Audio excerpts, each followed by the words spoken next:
So let's talk about those Jaguars here. Another bad game for Trevler? Well, you know what's weird is the Trevler, 17.1 fantasy points. So he's a top 10 quarterback as we head into Monday Night Football. Like, he had the 3 passing touchdowns, but just whatever, 4 turnovers. Like it was a good fantasy day and a bad NFL day. Without a doubt, just mistakes. I mean, the fact Jacksonville was in an overtime game and really fighting for their life at the end of regulation against Arizona right now. Jacksonville's one of the most bipolar, like high variance kind of teams in the NFL this year. They are, but the issue is that all the outside of the Chiefs game, which they shouldn't have won, outside of that, like their high points are coming up against like the Raiders and the Cardinals, and they're losing games. They're blowing 18-point leads to Davis Mills. Like I don't think this is a particularly good team, even though they're 7-4, and they're about to probably be 8-4 because they play the Titans. Yeah. But then they still got to play the Colts twice, and I think that justice will be served to them there in the AFC South as the Colts take control of the division. But for our purposes, Jakobi Meyers looks good and has a rapport with Trevor Lawrence. And the good thing with Trevor as well is that his moments of madness, they're like interception touchdowns and stuff. So you get the ball back and you're playing in high-scoring games. Like, so the chaos does lead to fantasy production. Yeah. We thought it would take a little while for Jakobi Meyers to get acclimated, but 91% route participation in this one. He's 23% target share over the last 2 weeks.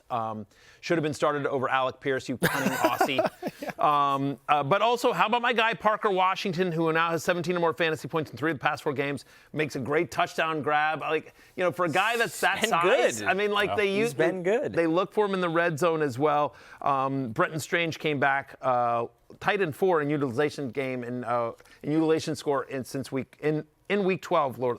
Had 93 receiving yards here. Of course, no Brian Thomas Jr. will be back, but suddenly, like, I'm sure we will talk about Brenton Strange more tomorrow on the waiver wire show. But just nice to see. My toast for fantasy football pregame, though, by the way, Connor, was to Jacoby Brissett, who understands the assignment. Mr. Completions, Jacoby Brissett. Got a little banged up in this one at one point, but Michael Wilson with no Marvin Harrison, wide receiver 1 status right now, almost 22 fantasy points. Jay almost won them the game at the end, single-handedly. Yeah, he did. And I think he will still retain some value when Marvin Harrison comes back because they're throwing the ball so much, and it seems like it's going to be Jacoby for the foreseeable. Back-to-back games with a team-high 32% target share. There's been 3 wide receivers this year that have had multiple games of at least 10 receptions and at least 100 yards. Jamar Chase, Puka Nacua, and Michael Wilson, who apparently is one of the greatest wide receivers in the NFL. We just did not know until the last 2 weeks. Scott McClory said, if Wilson is scoring this much, why can't MHJ? It's maddening, and it makes no sense. He was definitely better with Brissett, though, than Kyler. Correct. Like, it felt like things were starting to turn, and then this. Then he got story of Marvin Harrison. Right, really. Guy starts setting completion records, and he's on the shelf. Right. I think that's a better, right, because, again, it's too small a sample size. I think that's a Kyler Murray question, not a Marvin Harrison Jr. question. Agreed. Yeah. So, it's a great point.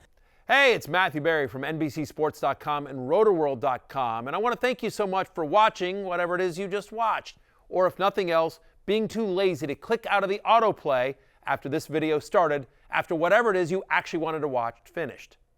But now that you're here, I'd like to take a moment here to ask you respectfully now, okay? I'm asking you respectfully to subscribe to the NFL on NBC YouTube channel. You'll get the latest Roto-World fantasy news headlines, all sorts of great shows, including my own Fantasy Football Happy Hour. So go subscribe now. Again, I'm asking respectfully.